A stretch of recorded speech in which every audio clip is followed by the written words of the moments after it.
तो भोजन है, ये जीवन का एक बहुत बड़ा अंग है।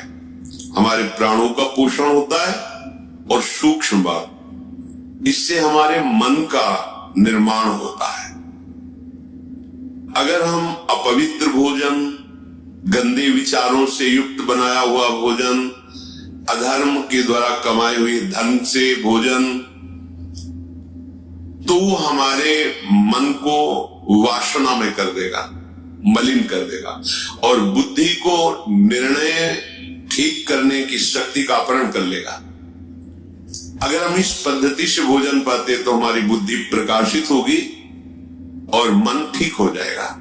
वैसे भी ग्रामीण कहावत में भी जैसा खाए अन्न वैसा बने मन, इसका बहुत बड़ा प्रभाव पड़ता है। तो धर्म से कमाए हुए अन्न को जब हम रसोई में अमनिया करें तो उस समय विषय वार्ता, विषय चिंतन नहीं होना चाहिए। अंदर ही अंदर नाम जप करो, भगवत चिंतन करो और विचार करो कि प्रभु को भोग लगाना है, चाहे गृहस्थ हो चाहे विरक्त। प्रभु को अर्पित करने की भावना में एक पवित्रता आ जाती है। छूना मत, श्री जी को भोग लगाना है, एक पवित्रता आ जाती है। और जब हम भोग लगा के प्रसाद पाए तो दूसरे हाथ का स्पर्श न हो, बाएं हाथ का स्पर्श न हो। जैसे जो लोग दोनों हाथों से ऐसे, ये बुद्धि को खराब करने वाला, ऐसे नहीं पाना चाहिए। बाएं हाथ को अलग, दाहिने हाथ से, एक हाथ से भोजन पाने का विधान है। आराम से केवल नाम जप करते हुए। दूसरा, शब्द रहितम, भोजन पाते समय आवाज नहीं करनी चाहिए, मौन रहना चाहिए। नाम जप करो अंदर से, कोई पद चला लो, शांत हो जाए। भोजन परोसने वाला रोटी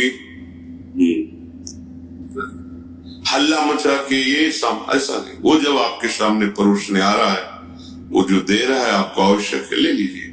नहीं आ रहा है, जितना आया है राधेश्याम पाले। गृहस्थी में तो स्वयं आपने बनाया, भोग लगाया, आराम से बैठ के नाम जप करते हुए पाइए। एक हाथ से पाए, दाहिने हाथ का ही प्रयोग होना चाहिए। दोनों हाथ स्पर्श होने से फिर वो अपनी बुद्धि को मलिन कर देगा, ऐसा शास्त्रीय सिद्धांत है। पात्र में एक ही हाथ का स्पर्श होना चाहिए। ऐसे प्राय जो लोग सत्संग नहीं करते, साधु सेवन नहीं, वो दोनों हाथों से नहीं पाना चाहिए शास्त्र से। तो भोजन भगवत चिंतन करते हुए बनाए, प्रभु को अर्पित करें और जब प्रसाद पाए तो मौन रखें। उस समय प्रसाद के समय बोला नहीं जाता, बातचीत ये वो ऐसा नहीं। किसी की तरफ देखो मत, अपने प्रसाद की तरफ देखो, सावधानी रखो। एक एक कवल में भगवत नाम जप, राधा राधा राधा। उससे क्या होगा, आगे कह रहे हैं, समस्त तारणाए वही, अपने को तारने की और दूसरे के भी तारने की बुद्धि उसके अंदर प्रकट हो जाती है। हम लोगों की आज जो बुद्धि मलिन है ना, मनमानी आचरण करने का आदेश कर रही है, उसका कारण यही है। बहुत तरह से हम अपनी बुद्धि को अपवित्र करते रहते हैं। आहार पूरे जीवन का आधार है। भोजन ठीक है तो सब ठीक हो जाएगा। भोजन धर्म युक्त कमाए हुए धन से भगवत चिंतन करते हुए रसोई में अमनिया करके, भगवत अर्पित करके, प्रसाद स्वरूप मौन धारण करते हुए, नाम जप करते हुए प्रसाद को एक हाथ से पाना।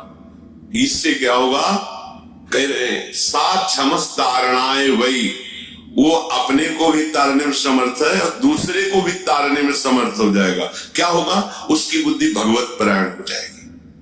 और इसके विपरीत जूता पहने हैं। अब जैसे आप समय देखो कलयुग का, आप जैसे भोजनालय में कहीं, जिन्हें होटल आदि कहते हैं, वहां पाने गए तो आप जूता थोड़ी उतारते हैं, हाथ थोड़ी धोते हैं, कुल्ला थोड़ी करते हैं। पशुवत आचरण, ऐसे ही जूता पहने हुए, ऐसे क्या कैसा बना हुआ है, कोई निर्णय नहीं। तो बुद्धि कहां जा रही है, देखो ना। केवल धर्माचरण की तरफ बुद्धि जा रही, शास्त्र युक्त इंद्रियां शांत, भगवत चिंतन परायण, धर्म युक्त चेष्टा, ये सब केवल कहने में रह जाती, जीवन में आचरण में नहीं आ पाती, क्योंकि आहार विहार ही ठीक नहीं है। यही मूल है। बड़े बड़ी पवित्र बुद्धियों को भी आहार दूषित जाने पर भ्रष्ट आचरण हो गया। आहार बहुत बड़ा बल रखता है।